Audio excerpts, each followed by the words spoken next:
వందే మాతరం. నమస్కారం, నా పేరు చేరాలు. ఈరోజు వందే మాతర గీతానికి 150 సంవత్సరాలు పూర్తయినాయి. ఆ సందర్భంగా 2 నిమిషాలు మాట్లాడడానికి వచ్చాను. వందే మాతర గీతాన్ని మనకు తెలుసు, కవి రచయిత బంకించంద్ర చటర్జీ గారు రాయడం జరిగింది. ఆనంద్ అనే నవల అతను రాశాడు, దాని నుంచి తీసుకోబడింది.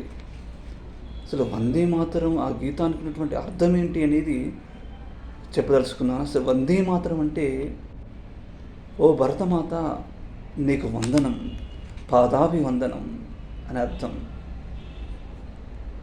సుజలాం సుఫలాం, చూడండి ఆ వర్డ్, ఆ పదం ఎంత బాగుందో. ఓ గలగల పారే నదులు, నదీ పారివాహక ప్రాంతాలు, అలాంటి ఉన్నటువంటి భరతమాతకు నమస్కారం అన్నట్టు. అక్కడ గలగల వారే ప్రవాహాలతో భరతమాత ఉంది, భరతావని ఉన్నది అని అర్థం. అక్కడ మలయజ శీతలాం అంటే మలయ మారుతము గల చల్ల గాలులతో నిండుగున్నది భరతమాత, భారతదేశం అన్నట్టు. సస్యశ్యామలాం మాతరం, సస్యశ్యామలమైనటువంటి ఓ భరతమాత, అలాంటి వాతావరణం ఉన్నటువంటి ప్రకృతి, ఓ భరతమాత నీకు వందనం. శుభ్రజ్యోత్స్న పులకితయామిని, తెల్లని వెన్నెల కలిగిన రాత్రులు అన్నట్టు.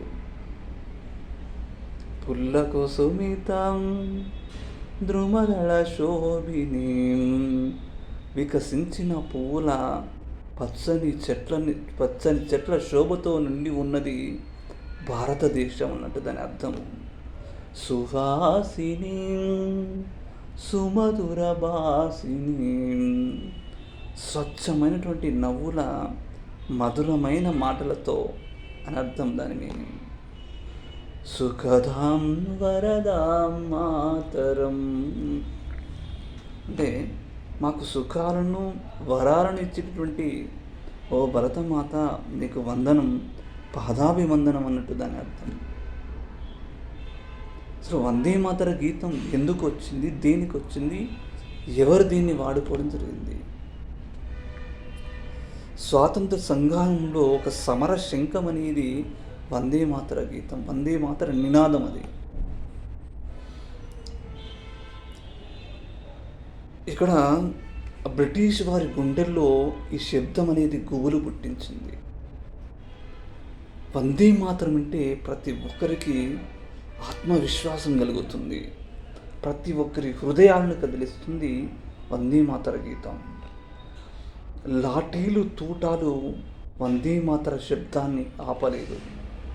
పురి కంబం మీద భగత్ సింగ్ నినాదం వందే మాతరం. కాశ్మీర్ నుండి కన్యాకుమారి వరకు ప్రతి ఒక్కరిని స్వాతంత్ర సమరోత్సాహంతో ముందుకు నడిపించినటువంటి నినాదం ఇది అంటే వందే మాతరమే. థ్యాంక్ యూ, ధన్యవాదాలు.